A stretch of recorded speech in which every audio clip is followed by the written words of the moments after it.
What's going on? This is Shamus Goss, and this is the Educate to Elevate podcast. This is our first episode with our first guest, my brother, Max Jimenez. I met him about 3 years ago, and this dude showed me love from day one, showed me community. So I definitely had to start off with you, the trendsetter. I appreciate you. Let's go. Just for our listeners and everything, I'm gonna give you a few minutes. Just tell everybody, I know what you do and the industry knows what you do, but for the people that don't, just tell them what you do. Yeah, of course, man. I appreciate you for having me on. I just found out right before we went, before we started recording, I'm the first guest on this podcast. So no pressure, right? No pressure. But yeah, I appreciate it. So basically, I do real estate investing right out here in Phoenix, Arizona, and not only in Phoenix, not only Arizona, but we also do investing out in Oklahoma City as well. That's our main business. We have two other businesses as well. We got Real Estate Disruptors, which involves, workshops and sales training, things like that. I've been doing this since 2015, so close to 7 years now. And the last 4 years, I partnered up with my business partner, Steve Train, who actually does the Real Estate Disruptor Podcast. I know a lot of you guys that have seen it. Some of your guests on here might have seen it. But yeah, man, really focus on heavily on real estate investing and obviously, the secondary, which is the workshops and the, kind of like the coaching, right? And I'm not heavily involved in that in regards to the day-to-day stuff. But when it comes to the workshops and come in time to teach, I definitely do that. I stay true to making sure that both of our businesses are elevating, right? The actual real estate business along with the coaching business as well too. That's what's up. Yeah, definitely. You come in clutch like Jordan, put him in the last 3 minutes and he got the basket. Yeah. So, Real Estate Disruptors, for me, we had this conversation like for the first year, like every episode, I'm like, who does he have on? And what's crazy is now I'm friends with a lot of those people.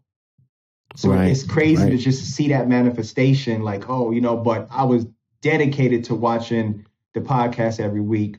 So when it comes to the podcast, like how did you and Steve meet? And basically what was the thought process to come up with the Real Estate Disruptors Podcast?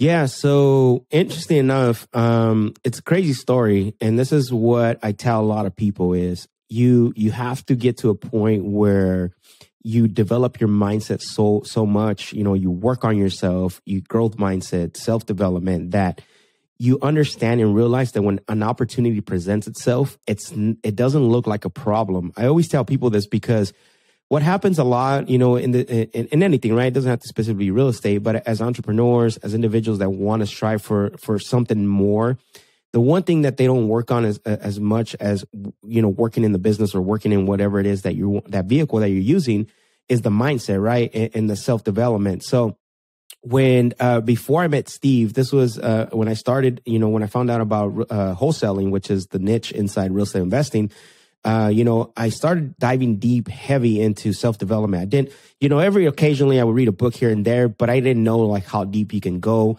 And so I started diving deep into self-development, and there was a window of 6 months, right, where I actually didn't watch any TV, didn't hear music, and nothing like that, right?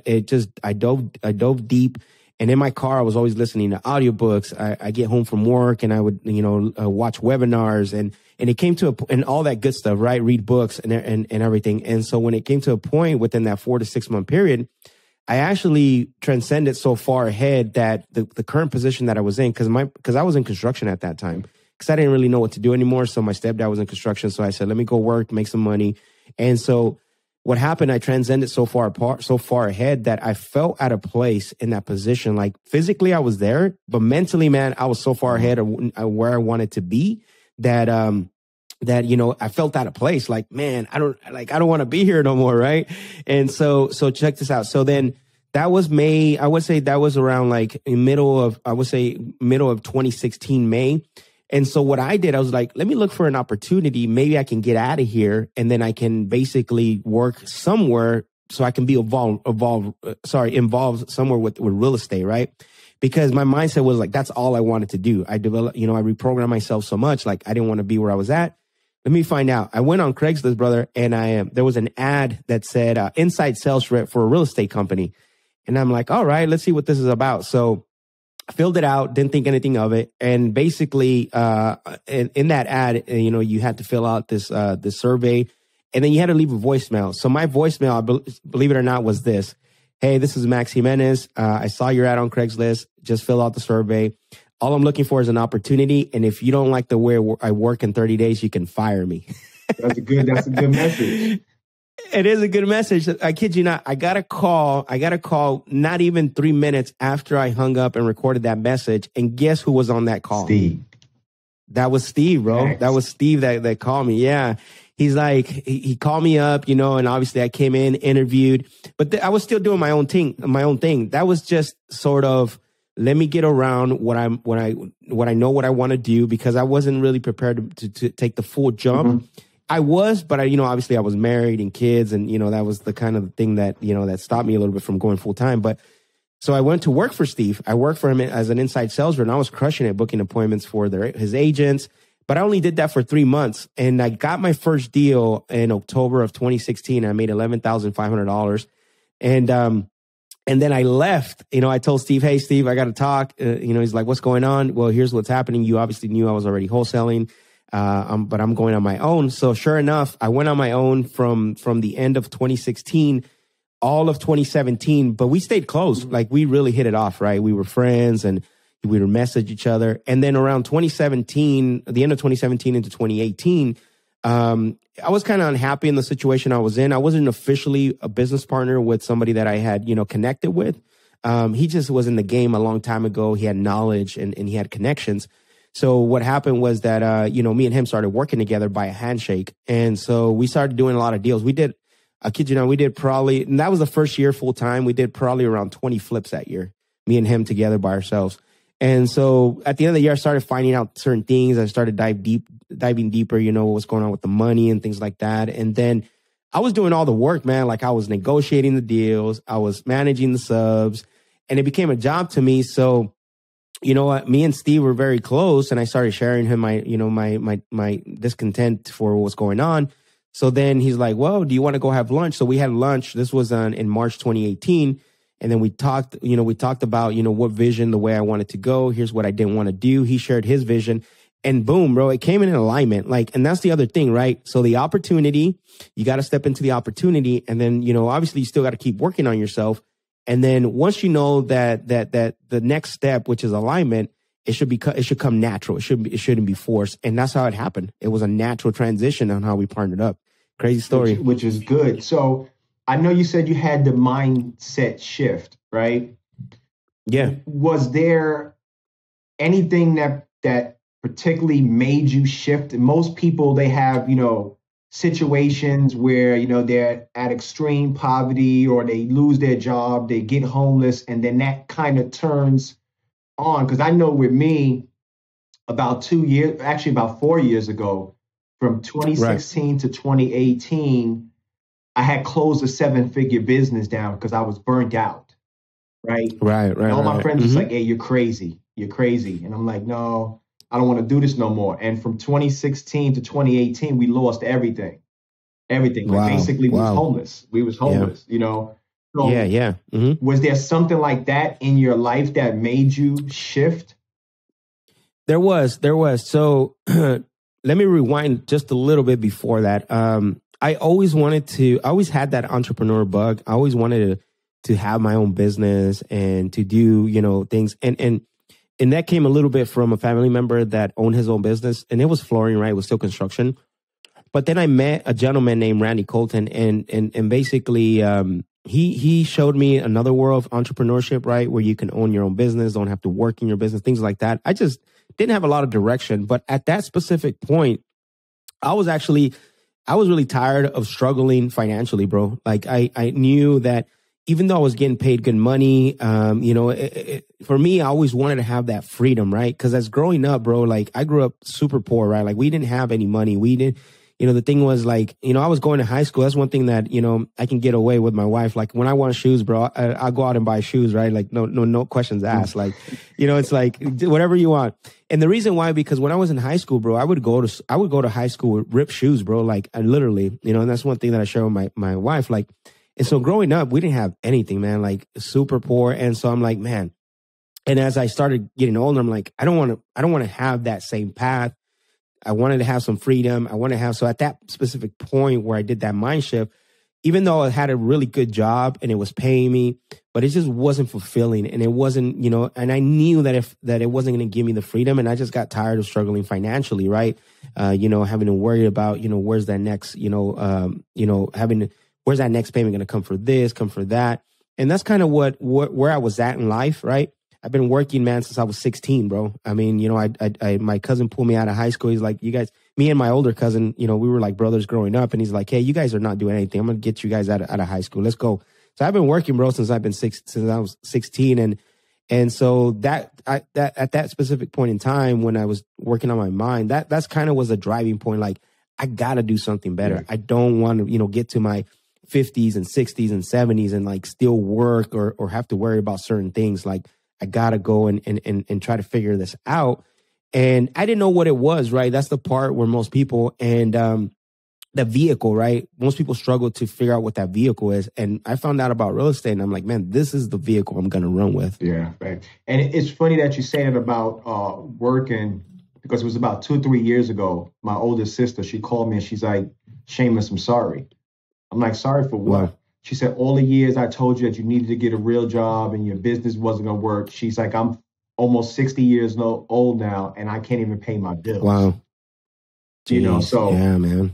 And same thing with me. I grew up like my first little job basically was in my neighborhood, running to the stores for the hustlers. And my mother's like, where are you getting $10 from? And I used to buy candy and sell it in school. So like I've been an entrepreneur my whole life. And I think that kind of creates a habit. It creates a habit, and a sense of urgency. And then I also believe that as an entrepreneur and as a father, that it's your responsibility to change the trajectory for your family. 100%, man. Of course, 100%. So with like you building a legacy and everything, where do you see your legacy like 10 years from now, 20 years from now? What's some of like your goals that you want to accomplish? Yeah, one thing that one of my goals anyways, right? It's always been, it's kind of like a lifetime goal for me. And it can also be included in that tenure is I want to be impactful, right? I think, Gary Harper, who's a business consultant, came out and said, and this might be a little morbid, right? Like, what do you want to say in your tombstone, man? And so, and kind of thought about that for a little bit, like, purposeful, right? Intentional and a good person, right? And he's like, okay, what does each of those things mean, right? Well, being purposeful is also fulfilling my purpose. And one of the things for me is being impactful to other people, man. Because, where we come from, and you can probably relate to this, is the biggest difference in the gap, the bridge bridges the gap is that information, right? And so that's what I want to do. That's my purpose in life, I believe. And I'm using that platform for that, is to give that information to bridge that gap, because that's all it is, man, is information. And so, if I can get to a point where 10 years from now, where not so much, still building businesses, I don't think I'll ever retire. And that's not in my blood, right? To retire or just go off on a sunset somewhere. But if I can get to a point where I can help people build businesses, give back to communities and also, be very impactful in all kinds of aspects of life. That's really what I want to do. Yeah, it's similar to like mine. It's the same path. Like I actually was out running this morning, and I'm telling myself in my mind, I'm going to go back to my old neighborhood. I'm going to renovate the Boys and Girls Club and fight for those kids that come up from the environment that we come from and don't have no guidance, because everybody's not going to have the strength to actually change their mindset. I know you can relate to this. No. I go back to my old neighborhood and there's guys there from 20 years ago and I left still doing the same thing. I would go crazy. Yeah. I'm like, you guys are on the same corner doing the same things. Like, don't you want anything different, Yeah.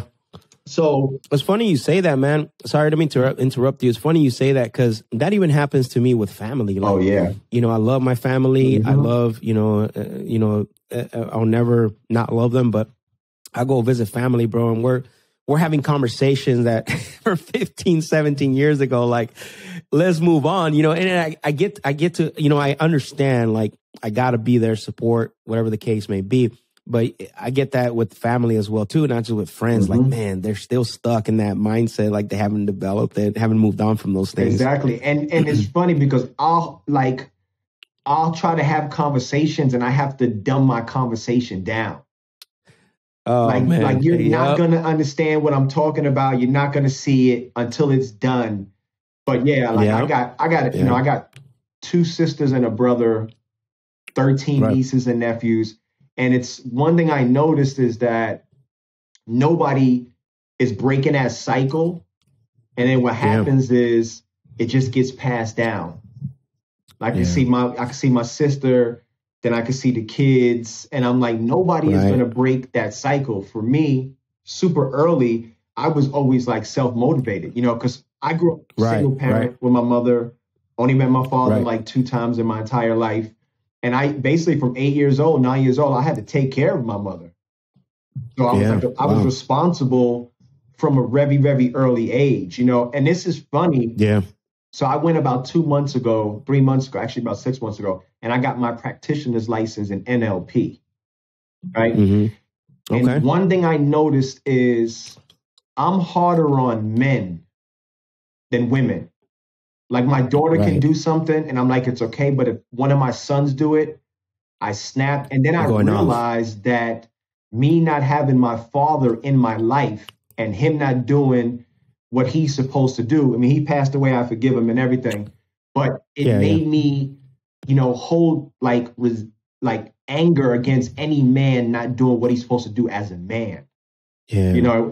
Man, that's powerful, bro. Because, I've struggled with that too, and I've never been able to put that together. And you just that's very powerful right there, because I have similar tendencies too, right? Because I think because of that exact same reason, and that's very powerful that you talk about that, man. Yeah, I definitely it didn't click until I was there, and I was like, that's the reason why I'm hard. Man, I'm not giving you no slack. A woman, I'm like, it's okay, I got it, because I respect my mother, and I grew up.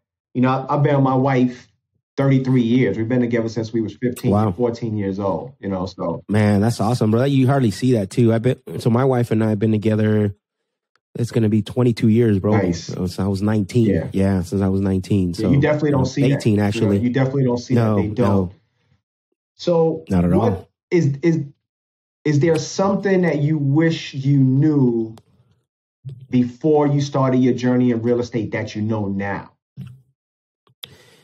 Yeah, interesting enough, something I didn't do when I first started, and I wish I would have known this, right?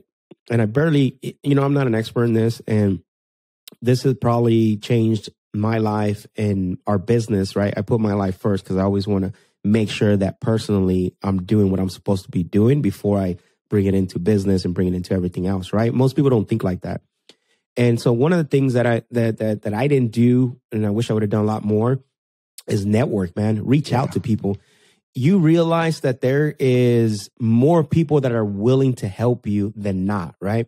Now it's unfortunate. There's people that you got the bad apples and stuff. But if you really dig deep and you start to look for those things that you want to change in your life, and you start to attract them, the right persons are going to start to pop up. And that's something that I didn't do, man. For my first, 2 years, 3 years, I didn't network enough. I didn't reach out to people enough. I was kind of in my own lane, kind of with my head down.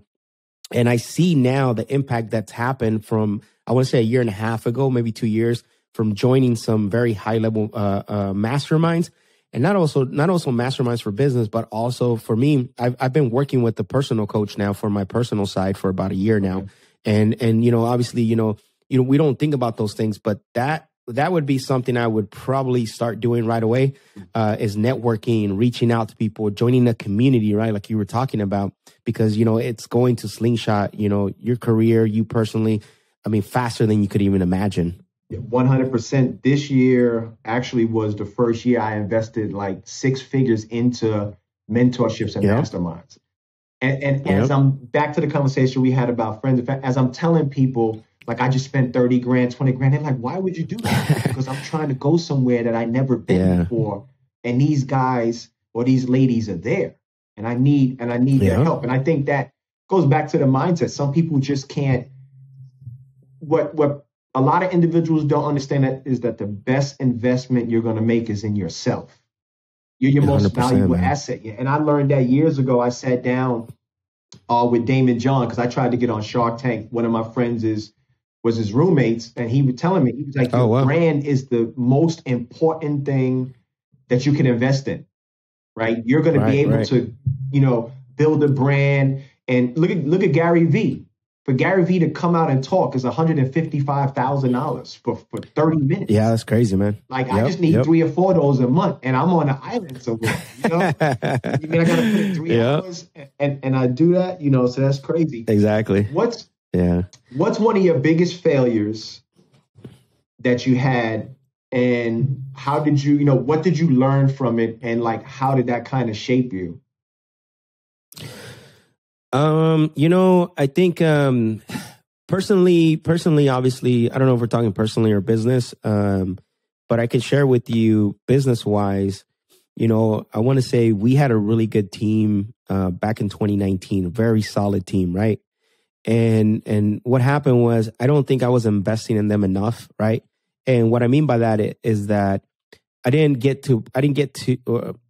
wasn't really being intentional in regards to, like, what were their goals? What's your purpose? What is the intentionality? And so we ended up losing them. Like, they ended up leaving. Now, you might say, like, well, a lot of people leave anyways, right? But maybe they could have stayed longer if I would have helped them, develop those things. And I don't know if that's a biggest failure, because I can't really think of something, because everything for me is always, I don't look at it as a failure per se. I always look at it as a lesson, right? Sure. And as far as something that's impacted me and at a stage where I would say, man, that was a major failure, I don't, that's the earliest thing that I can recall, or the latest one. So we've definitely, but I did learn from that. We changed that now. We pour into our guys. We create a culture where, where you can't just be some guy off the street and expect to come on. Like, you can, but you got to have these certain traits and these certain core values, these certain things in order for you to work with us.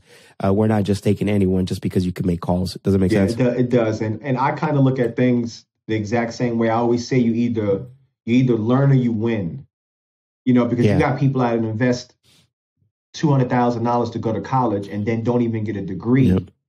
I mean, get a degree or don't even get a job in that industry. I would have rather taken the $200,000 and invested it into a business, and the landscape of education has changed drastically. Like, 100%. If you're going to school, like, I was talking to somebody the other day and I was telling them, I said, you can run a business and you don't have to know every part of the business. If you make good money, you can hire people that can execute and do the things that you're weak at. You're supposed to hire to your weaknesses, right? Exactly. So it's definitely, I completely understand that. Let's talk about that. I'll share with you really quick on that note. Two of our team members, again, me being a high school dropout, going to work with my cousin, right? Construction for 4 or 5 years. So one of our team members, which is our TC, and also she does a lot of our, she assists me with a lot of things, right? Basically executive assistant. She's graduated from ASU, bro. So she's, which is a state university here in Arizona. And then Ryan, who runs our operations, I mean, that guy's like a Six Sigma certified, like college graduate, and he's part of our team, right? So you don't have to know all, you don't have to basically, like you're saying, right, know everything in your business about, you can hire people that are better at, that are actually smarter and can do things a lot better. Yeah, it's 100%. That's 100%. Like, I don't have to be great at that. But I can hire somebody that's great at that, Exactly. When it comes to real estate and wholesaling, what's one myth that you want to debunk? Like, you hear it all the time and you're like, man, this is just not true when it comes to wholesaling. I can talk about 2 things. The first thing is that you need to have a real estate license. I don't know why that always comes up, man. I don't know who teaches that. I don't know who talks about that, but it's been ongoing, man. Even since when I started, that you need to have a real estate license. And the second thing is it goes in hand with that is that it's illegal, right? Yeah. That wholesaling is illegal. There's no way that you could, make money off a property that doesn't belong to you, even if, because you're not representing, because you're not a real estate agent, right? And the thing I think it comes down to who you learn from as well, too, right? 100%. That's huge because, but those are the two biggest things that I always see is that I guess the third one you can throw in there if you want. I mean, you don't need a lot of money to start either, man. That's huge because a lot of people think, wait till I get this much money for me to invest. Wholesaling is a great way to get your foot in the door into the investment world, real estate investment world, because then that leads into rentals, that leads into apartments. And if you think about when you open up a Subway franchise or Quiznos or whatever the case, right? Whatever franchise you want to open, you got to invest anywhere between $100,000 to $250,000 out the back, right? And with wholesaling, yeah, you might need some, I think your biggest investment is going to be time. Yeah, you might need some money for, for some bandit signs, things like that. But time is the biggest investment. So I gave 3. I know you asked for 1, but I think all those 3 go hand in hand. Because I hear them all the time, and I'm like, that's not true. But then even with like the real estate license, we know where that's coming from. They're trying to ban everything now because they realize like, hey, these wholesalers are making more money than we are, and they're doing less work. That's funny. Yep. Is there something that you read or listened to like over the last 6 months that like inspired you? Is there a specific book? Yeah, I think there's a book when it comes, because we're big on leadership right now, right? And so we're moving into that realm. We actually hired we're going through Navy SEAL leadership training right now. Wow.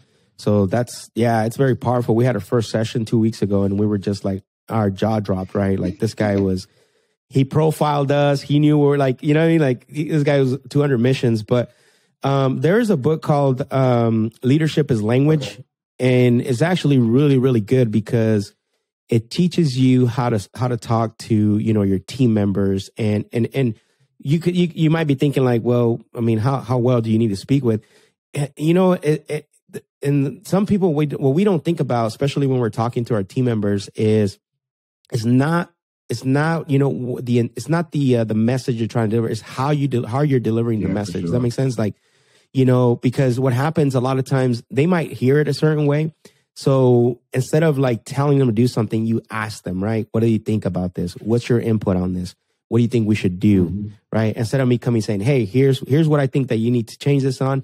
Here's my input on it. And here's what I want you to do on this. See, there's a big difference on that, right? Yeah. So a huge difference, right? The mindset works a little different. The receptiveness on the latter one is not going to be as high compared to the first part. So that book has really taught me, to make sure that when I communicate, make sure that when I talk to them, that I'm being very intentional and make sure they all understand what's going on. Yeah, I'm definitely gonna pick that one up. I'm gonna have to get that information on that Navy SEAL stuff because I had told my daughter she's military, she's a National Guard, a medic. Okay.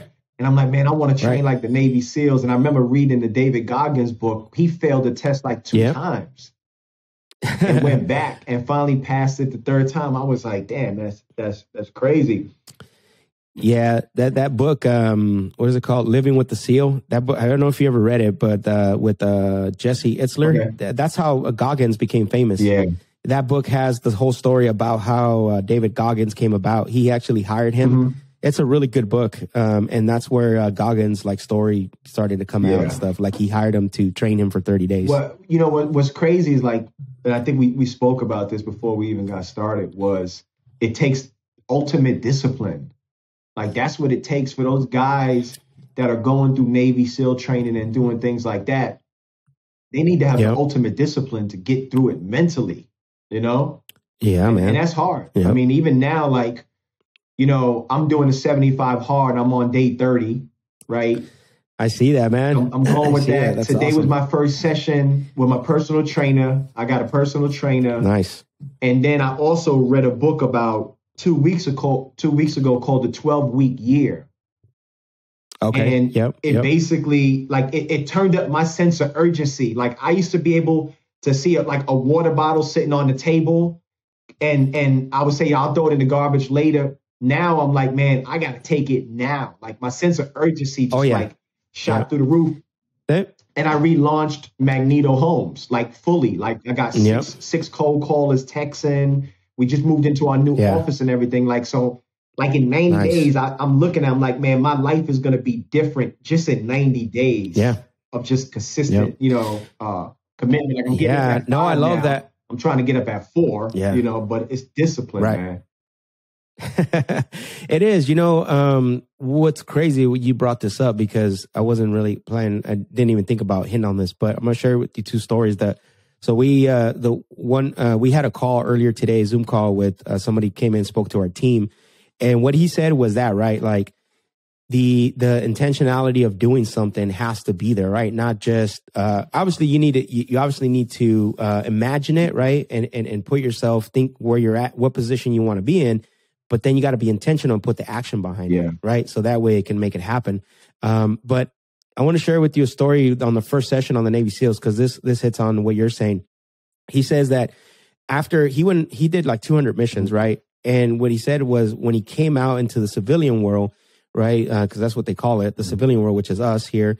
He said that he couldn't believe how much he was very like, there was transition, man, for him. It took a long time because of that, the undisciplined, what is it called?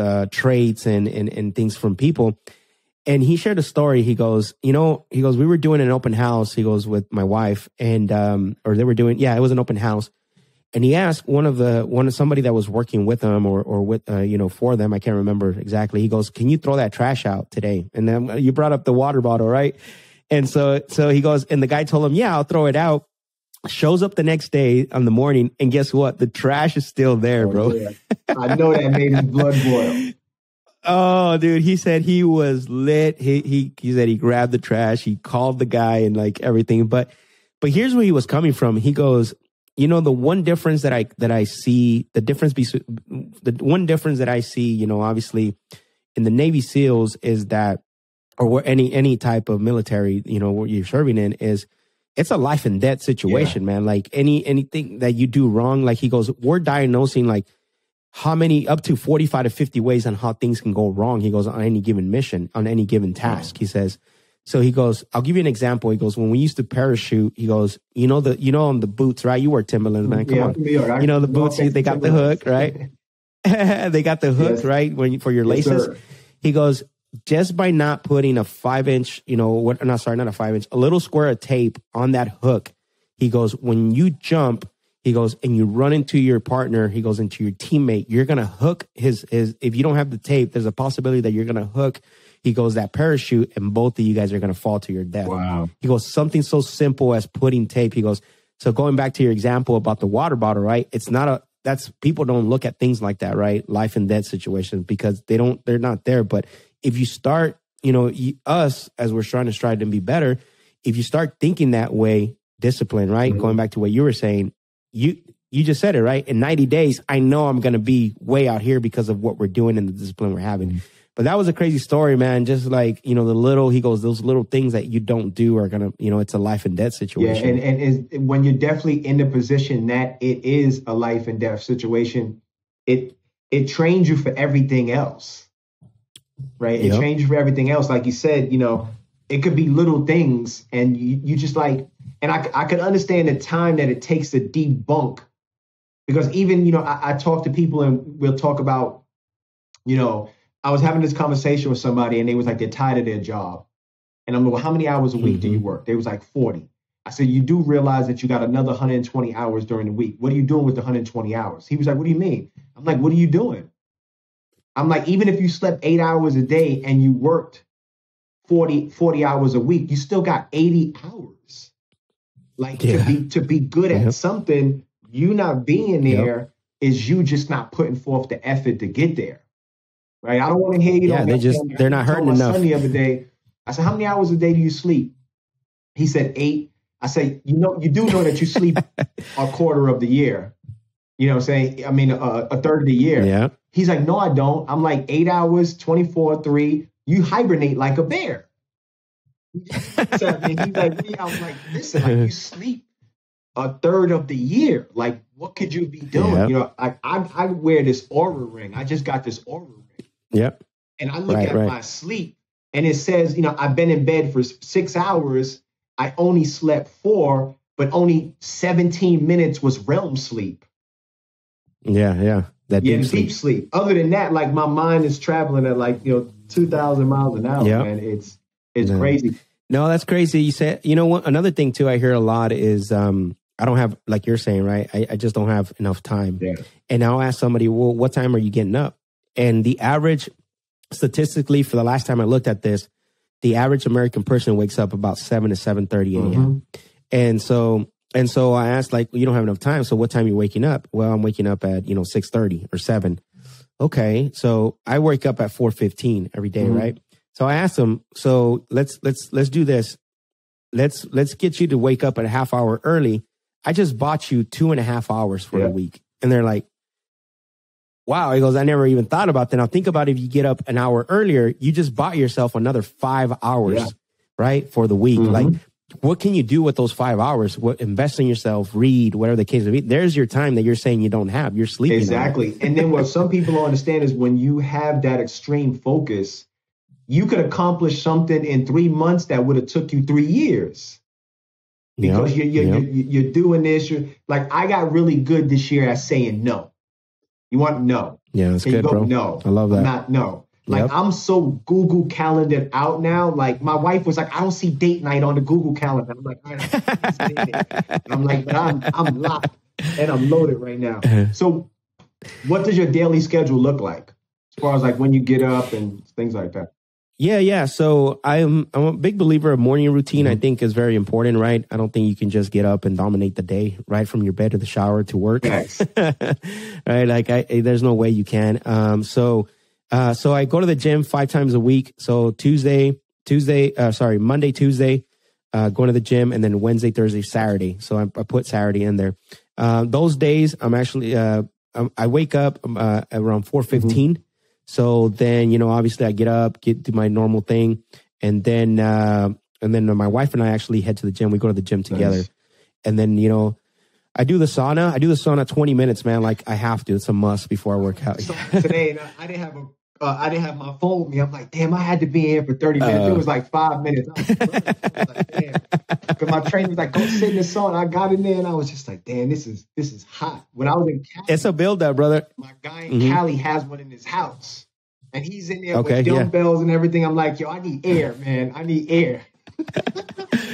Yeah, no, it's definitely a buildup, man. I think when I first got started, I was only doing 5 minutes, and then I ended up going to 10 minutes, and then 15, and then right now standard is 20 minutes. Like, I won't do anything less than that. I'm gonna work my way. Next time we talk, I'm like, I'm 20 minutes in. I got you.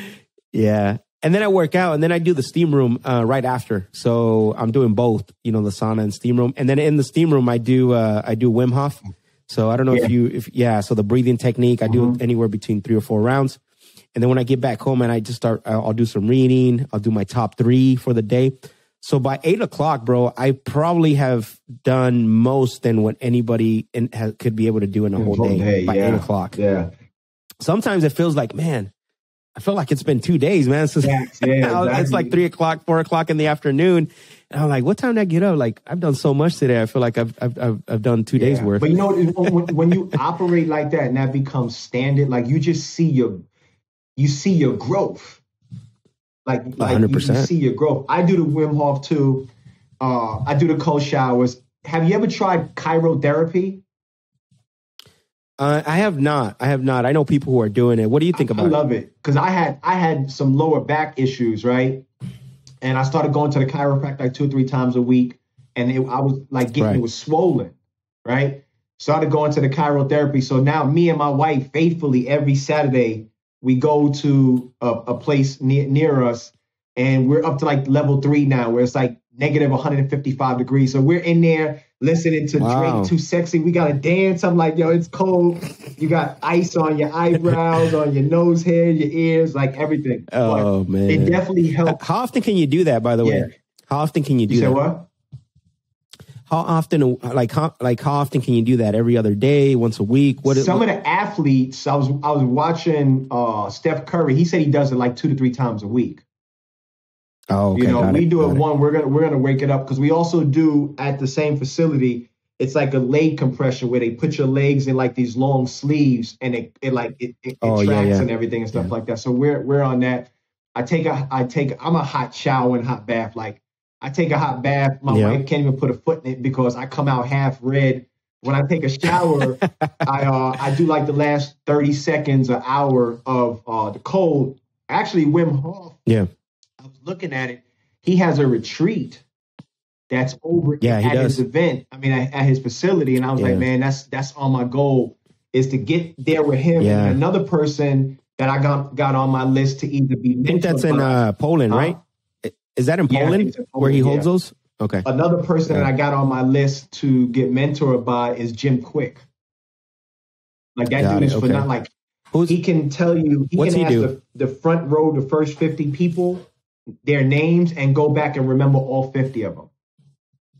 Like he taught the Avengers how to memorize their script. And what's crazy is at an early age, he had brain damage. Oh, and it was like, you're not going to learn. And he just taught himself and everything and stuff like that.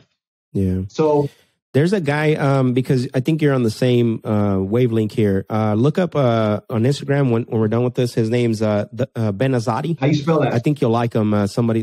It's Ben, his first name Ben, and then Azadi is Azadi. Azadi. Yeah, and he's all about the stuff that we're talking about, man, like, and more on the nutritional side and things like that. That guy's like on another level. Yeah. I was going to hire him as a personal coach. Maybe at the end of the year or something, I'll do that. But that's somebody that I look up to when I can go get information. Yeah, so we trying to build these superheroes, man. I'm trying to be involved. Yeah, I know. You know, I always tell people, man, like, most people get it wrong, man. Like they forget and neglect themselves, right? And that's like the most important part. Yeah. Like, how can you function? If you want to be like this high performer, this Avenger, right? Like you said, if you neglect yourself, right? Like there's no way. And I see this a lot too, especially in entrepreneur. Like I got a couple of friends here. I mean, man, they're eating like crazy. They're doing all kinds of crazy. I'm like, I don't know how you do that, man. Like there's no way. I took everything. Like I'm not, no fast foods, no fried foods, no ice cream, no cakes. Yep. I removed it all. Right. I really want to try to get on an alkaline diet. That's my goal. Is to be a vegan and then get onto like a straight alkaline diet, Yeah, you'll definitely like Ben Azadi then. So he's huge on keto, but he's not like a guy that says, hey, if you don't do keto, you're wrong. That's his foundation, right? To everything. Like that's his foundation, but then he brings all these experts in and he's got every other month I'm part of his program. I don't have him as a personal coach, but I'm part of his program. And he does calls every other Saturday. And but he's good, man. Like this guy, his foundation is like his dad passed away from diabetes. He was really bad in the hospital. So he made a commitment to never, to change the world. Like that inspired him to change like himself. And now he's out in a mission. Actually, his mission is really, it's incredible. Change 1 billion lives. Nice. That's like his mission. Yeah, it's funny. My mother passed away from diabetes too. Wow. And growing up, there was things that used to happen that I vowed to never do. Like my mother used to smoke. My mother used to smoke like 5 packs of cigarettes a day and drink 40s. Like this is the only white woman in the South Bronx drinking a 40 with a 22 in her pocket. You know what I'm saying?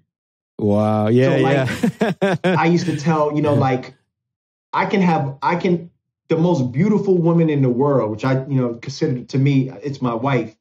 If you smoke cigarettes, I'm just like, no, and then like with my father, he used to beat my mother, so that was one thing I was like, I never, in 33 years, I never laid my hands on my wife. I never, and things like that. So I think when you grow up in that environment, that fuels you. Because in most cases, you need something internally to push you past. Because I think motivation is temporary. Because like, let's say you're homeless. And then you're motivated to go get an apartment. When you get the apartment, like, where do you go from What's there? Next? Where do you go from there? You definitely gotta find your purpose. Yeah. So Yeah, I'm a big, I beat up motivation quite a bit. I don't know if you see some of my videos, like, yeah, I don't believe in motivation, man. It's temporary. It's just for you to get, it's an adrenaline rush. It's just for you to get there. But then when you get there, like, what do you have that's going to keep pushing you past the greatness, Yeah. So for anybody trying to become an entrepreneur, what's some advice you would give them? Yeah. What if you're out there, like you're wanting to become an entrepreneur? I think the first thing is figure out what is that vehicle, right? What is that vehicle that you want to become an entrepreneur in? I think this is the biggest challenge, because this is we're in an era of the copycat era, right? Just because, people are so in love with the end result. Yep. and they think that, they see you, they see me, they see whoever, right? They're inspired by, like, man, that's really what I want to be, like that, which is great to admire people that, where they're at and say, wow, that guy made it. I think I can make it. But my vehicle might not be for you, right? My vehicle, that might not work for you. You might get into this and you get frustrated, you get, angry, you get, you're going to give up. So I would say first find out, and that goes back to purpose, right? What drives you? What's your purpose? And find that vehicle of what you want to do. The second thing is that once you identify that vehicle, is work on yourself so much that, cause Jim Rome said this, right, a while back. I think you know who Jim Rome is, right? So Jim Rome, who's a big, he used to be a motivational speaker and business consultant and stuff. He obviously passed away, back in early 2000s, but he's still my mentor. That's my go-to guy right there. He says that income rarely surpasses the level of self-development.